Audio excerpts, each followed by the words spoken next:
All right, welcome back to another episode. Super excited about this one, obviously, because we're in the same brokerage, but additionally, we've done a couple of these already where we've gotten to know each other a little bit better. But Tom, for those watching that do not know you, tell them who you are, where you are, the areas that you serve, how long you've been in the business. Just give them a little more background on you as an agent.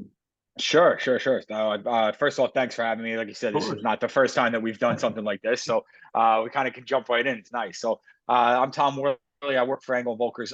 My office is out of Hoboken, New Jersey, which is northern New Jersey. We call it the Gold Coast. Figure that anybody that needs to commute to New York City is kind of moving up to this area in northern New Jersey, right? Hudson, and people may not necessarily understand this, but county wise is Hudson County, Bergen County, Essex County, Passaic County. So everything up north that has easy train lines into New York City is a major footprint where I cover. My business also takes me down to southern New Jersey. So anywhere like along that shoreline, that New Jersey Shore area where people think of Tom's River, Seaside, Belmar, those areas. So I kind of cover running the gamut of the entire northern New Jersey and the shore area. Love it. I love it. We'll tell everyone how long you've been in real estate, a little more about you, because to me, there's a lot of people that kind of dip their toe in the water, so to speak, and then go Hmm. all in. There are some people that do multiple things.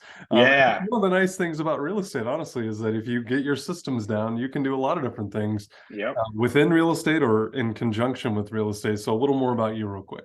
Yeah, I'm a father of two. I have two kids that are, my son just turned two, and my daughter is now 7 months.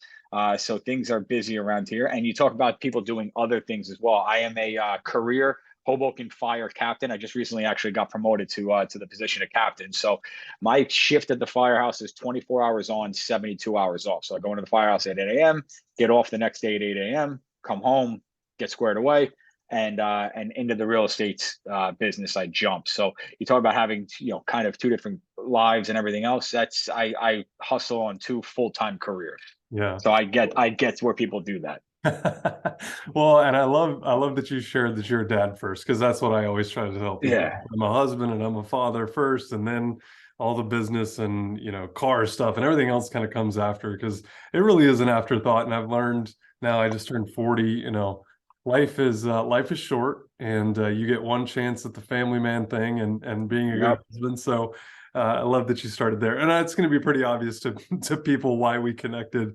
Uh, Yeah. so anyway, we'll talk to us a little bit about your area. Obviously, we're going to be posting this in the next month or so, so things are going Hmm. to change. Uh, Hmm. but honestly, your perspective on the market, kind of what you're seeing in your local market there. Where are people coming from? Where are they leaving your area and going to? I think just better context in general gives people a much better understanding of, what you're doing every single day, at least as an agent. Yeah. So it's funny, right? Because Hoboken's just this, and Hudson County, northern New Jersey in general, right? It's this transient area because you get so many people that come in and out because of who works in the city. In New York City needs to get in and out of there. So it's people that are coming here. What we've seen is we saw like most cities in the country, right? During COVID, the mass exit out of the city life because people wanted more space. They wanted, yards. They needed this, they needed that, right? So we saw that exit. What we're seeing now is a lot more people realizing that, well, it was nice to have the space when everything was closed down, but now that restaurants are open, now that bars are open, now that I'm due back at my desk in the city, 3, 4 days a week, even with hybrid schedules, they're like, yeah, this commute is horrible, right? So they're coming back into the city life, and what we're seeing is this new resurgence of people coming back to where they used to be. So in terms of who's coming, who's going, it's a mixed bag. Everything from young professionals right out of college to people raising their families here, and they enjoy the fact that they can be at their desk early but still be home for soccer practices and basketball practices and be home for dinner, and their life isn't spent dealing with the commute. So we have a really really wide range in our area of the demographic Yeah. of people that are coming in and out. And so, as far as, because I love that you mentioned that, because I don't think a lot of people are talking about it. And depending on your area, not just your area, Tom, but in Hmm. general, metro areas in general, I think that there's a big change, right? And we did see a lot of that kind of mass exodus that you talked about. But one thing that I always point people to is that you just never know. You know, there are people that relocate across state lines and across county lines literally every single day. And I think that's kind of been a little more normal here over the last year or so, where, you know, major headquarters moving states, major headquarters moving from one area of a state to another because of tax benefits or because of a workforce. I mean, Hmm. labor is still very difficult to come by. So talk to us a little bit about the industries there, you know, the relocations that are occurring, the people again kind of coming in and leaving as well. And if there's any kind of common thread that you see there. Yeah, so it's funny, right? Jersey City, New Jersey did this huge tax incentive to draw companies from New York City to open their offices in downtown Jersey City. All right, so it's easily commutable via train. The PATH train runs in and out of downtown Jersey City. You've got bus lines, everything else. So they've really tried to incentivize moving over there. But to your point, listen, with the way that things have shifted now, people's abilities to kind of work remotely or work anywhere in the country, right? We've also seen the commercial pricing for up here, right, is expensive for these companies to handle. So there's a lot of relocation of companies, and we all know people who got relocated during COVID and everything else because their headquarters said, "Hey, listen, we're going down, going down into the South area because it's cheaper, right?" So places relocating like down by you in Atlanta, right? And companies as a whole saying, "Yeah, it's cheaper. There's cheaper real estate down there, and if COVID showed us anything, it's that we can work from anywhere." Yeah. So in terms of that, building out a network was why it was so important for me to make sure that whether my clients are buying or selling their homes up here in northern New Jersey, or they are part of that relocation workforce, I can handle their move anywhere that they're going, right? Because I've sent, just in the last few months, I've sent a number of referrals to places where I'd far prefer to live too, right? Going down to Florida, getting out of the Northeast, and people say, "Listen, I can work anywhere. I'm going down to Florida, Tom. Who do you have down there?" Right? So, there's a lot of relocation that's going on, and it's a lot of moving pieces right now. And I think it's going to be some time before we actually see that settle in and figure out where this actually lands. Yeah, well, and kind of along the same lines, I always love to show this, and especially if you're an agent watching this, A, looking for a referral partner in Jersey, you've got one now.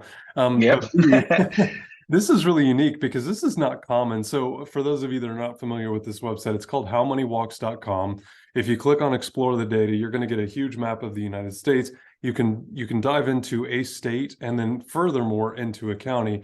And so if we're looking at Jersey here, you know, a lot of the red is what you would call mass migration out. The green would be money coming in. The lighter the color, the less that's happening. The darker, the more that's happening. So it's interesting here because North is kind of seeing a lot of money, you know, leave. And these are all based on the IRS tax movement, basically. But you also do have green here. And this is very uncommon for one single state to have green and red both moving Yeah. out. But what's interesting about this, and we'll just take Bergen County as an example, you can see where they're gaining wealth from. So you see Hudson County, Queens County, New York County, Kings County, and Bronx County, but then where the money's leaving and going to. So Palm Beach County, Morris, Ocean, Monmouth, and how do you say this one here? Passaic. Perfect. Yeah. Much better. Yeah. Much better, especially with your accent as well. But to Yeah. me, that's really indicative. And I've been watching this very, very closely because they change. And especially starting 3 years ago to now, they've changed even more. But like you said, a lot of industries, a lot of companies, a lot of people working remote completely with no end in sight of that. Hmm. I'm looking for kind of a lifestyle change, which I think is really interesting. And watching that site to me has been really cool to not just build those relationships and those connections like you talked about, but also to provide a different level of value. Because if I offer clients that type of information and I differentiate myself, not only am I giving them a great referral partner, but now I'm giving them access to information that A, they didn't even know existed, or B, they had no idea it was out there, and that it could be leveraged, and that, you know, they could also see where the other money was leaving and going to, but also where it was coming from. And for me, a lot of my clients are small business owners, so they're looking for labor, they're looking for help, they're looking for people to hire. And so when they see that, you know, people are coming from Jersey from a much higher price point, as an example, that they can attract them down here. And especially if they're, you know, well enough outside the city, what you get in Jersey versus what you get here, and what you get in California versus what you get in Jersey is totally different. So I love kind of bringing that to light and showing them, again, not just my clients, but also referral partners, like, hey, here's where you should focus.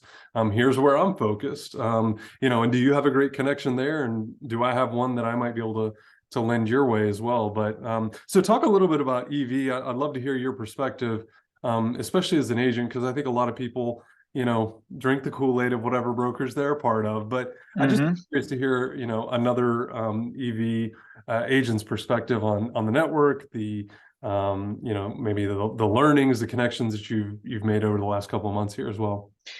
Yeah, so a little bit about my background with EV, right? My real estate career started 10 and a half or so years ago now at this point. And I was with a small brokerage, and EV came in, we franchised with EV. I went through some things and decided, okay, you know what, I need to change. I truly didn't understand the power of the brand and everything else. And I was still figuring it out. My price point the way I looked at it, my price point was not something that the EV brands, my clients were really getting use out of the far reaching brand.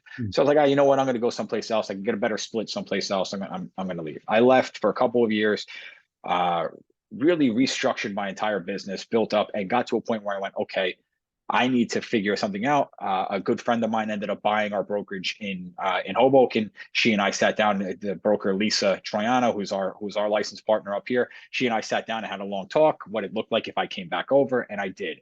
And since coming back, I've sent a number of referrals out, like I said, to Florida and things like that. And I've done it in two different ways. I've sent people down there through another network that you and I both know quite well, our coaching network, the Buffini network, right? And I've done a number of things, sending out down there, finding agents to the Buffini network, and then I've sent a number of agents, a number of deals down there through the EV network. What I found is, while I love the way that the Buffini network runs, and I swear by it up and down because they're my coaching system, I've run my stuff through their system for years. But dealing with a different perspective of client from the Northeast, especially, right? Up here, we do things differently, right? We talk fast, we move fast, we buy fast, and we have a full all the time business mindset, right? So it was tough for me to really find people that match with that New York City mentality in other markets. Yeah. What I've found is our EV network, because I guess, and it might be a nod to the brand, to their level of service and everything else, or just the agents that they attract. I've had more success pairing certain types of clients with EV networked agents than I have with just finding an agent in certain areas. And it's that level of service that the brand demands and that the brand offers has been something that, in my opinion, has set me apart. And with the way that I've built my referral business, in terms of having contacts like yourself down in Atlanta and contacts like you throughout the country, it's something that I very much appreciate more so now than I did when I was initially with the brand. Sure. Well, and I think that's powerful because, I mean, as much as I want to believe that any brand is going to solve my problem, so to speak, when it comes to referrals or even being networked in general. And I think this is especially true with this brand because of what you just said. To me, it attracts a different type of clientele, but it also attracts a different type of agent. And that's the experience that I've had as well. I've sent other brands, other referrals and stuff, and honestly, it's not gone well. And some of that was client related, some of it was agent related. But I'm never looking for blame. I just want to make sure that we're serving everyone at the highest level. So whether it's in the EV network or not, to me, I'm always looking at personalities just like you as well, and trying to find someone that matches them perfectly, because that will hit both marks. That will hit the agent's expectations as well as the clients. And when I'm able to have a deeper bench of 2 or 3 potential referral partners in an area, I think that really then, just like watching $1 Million Listing, you get a choice of who you would work with in that area. And I think that's really powerful because now we're serving at a totally different level. It's one thing to Google an agent and find someone that serves in that area. But man, if they're only doing 3 or 4 transactions in a year and they aren't really in tune to what's happening in the market, they don't know where people are moving from into their area, they don't know why people are leaving and where they're going. To me, this all kind of, equates to you being the expert in your market and being able to serve those clients at a much higher level. So I'm relieved to hear that you're having some success with that. But what would you say is the one or two tips to building a referral network?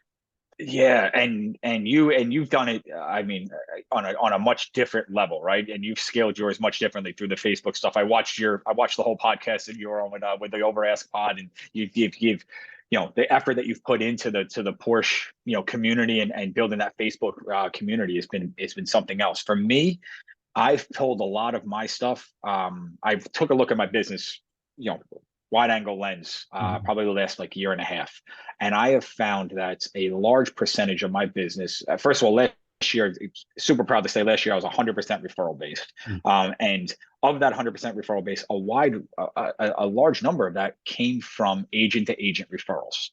Right. So I said, okay, how do I really hone that in and dive heavier into, what's working? Right. And the answer is conversations like this. Right. And the answer is diving into and reaching out to agents and building a network, because we as agents, we understand the value of referral. To your point, right? If you're going to send something out, it hits all the marks, it gets the level of service. If I send my client down to Atlanta and I find some random agent down there and I put them in touch with some random agent and that agent does a crappy job, well, guess what? And it's happened to me. I've been burned by this. Guess what? That client is not coming back to me. You get one shot at that. Right. Now, if I send them down and I put them in touch with you, right, I know full well that they're in good hands, and that when I call you and I say, hey, Matt, how's it going down there? I'm going to get an answer. I'm going to get insight as to what's really going on. Here's what we've done. Here's what's working. Okay, great. And I know my client's getting the good service. So that client is going to then refer me more business. Right. So in terms of building the referral network, it's meeting expectations of not just, I've realized it's not meeting my own expectations of the clients, it's meeting the person who's referring them to me is the most important person whose expectations I've found that I need to hit, right? Because so much of that business, like I said, so much of that business has come from agent referrals. If I'm not meeting that agent's expectations, again, they're not going to send me any clients in the future. And a large percentage of my business has come from that agent to agent business. Yeah, well, I love that you mentioned that setting the expectation with the agent, because every single agent, just like every single client, has different expectations, especially if they've been through, a consumer has been through a real estate transaction here recently. They kind of know what to expect. Now, if they're moving across state lines or county lines or whatever, things may change a little bit, but generally it's all the same in terms of the process, right? But especially with agents, I found it's just like another client, right? You have to find out what their expectations of you are, and then their communication style and everything else that kind of goes along with it. And the best question I think that you or anyone else watching this can ask, and I ask it all the time, is when do you want to hear from me? Like, Right. is it the three, kind of pillars of we're under contract, we're clear to close, and we're closed? Or is it you want a weekly update, you want text, you want an email with the client copied in? I mean, there's a lot of different expectations to hit and manage there. But that one I think is really the most simple, is how often do you want me to communicate? And I've had this before as well, where someone sends me a referral and they get on the phone with me the first time and they're like, yeah, we're looking to start our search in about 6 months. And it's like, okay, call the agent back. Hey, did you know this? No, we had no idea. They told us they wanted to start now. And that's, I never blame anyone, because you just never know until you ask the right questions. And I've also sent referrals that have said we're going to do this, and then the thing totally changes. And that's life, honestly. That's just part of this business, I feel like. So, but to remain in constant communication, I think, is really important, especially when you're referring out or getting referrals in, to kind of figure out, what do you want this to look like? But to that same point too, and it's how often do you want to hear from me, right? It's very simple, right? And the answer to that question is typically, I want to hear from you when I call you. Right. I want to hear from you when I ask you a question, right? Answer your phone when I call is the easiest way to do it.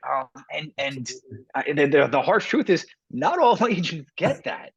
Like they just don't understand it, and that's the most infuriating part. So true. It's so true. Well, Tom, I really appreciate your time today. I've told everyone, wait till the last minute or so here to get the contact info. If you have a referral for New Jersey, just go to the last minute or two. You'll find all the contact info. Of course, all of it's down in the description here, so you can just click on the video and then go right down. But what's the fastest way for someone to get a hold of you? Whether it's just a normal consumer that's looking to buy in Jersey, or they got a house in Jersey they need to sell. Yep. And they're like, we just Googled New Jersey real estate agent, and here's Tom, and now he's talking, and we like what he has to say. So what's the fastest way for them to get a hold of you? Yeah, the quickest, fastest way is probably a text message, right? And you have my phone number, so feel free to throw it up on the screen when you post this video, everything else, right? Is a text message. You can always find me on Instagram at Tom Worley Homes, and you can shoot me a DM there. Make sure throw me a follow, and I always am communicating back and forth through the messages there, really simply. So text message and through any social media platforms is probably the quickest, easiest way.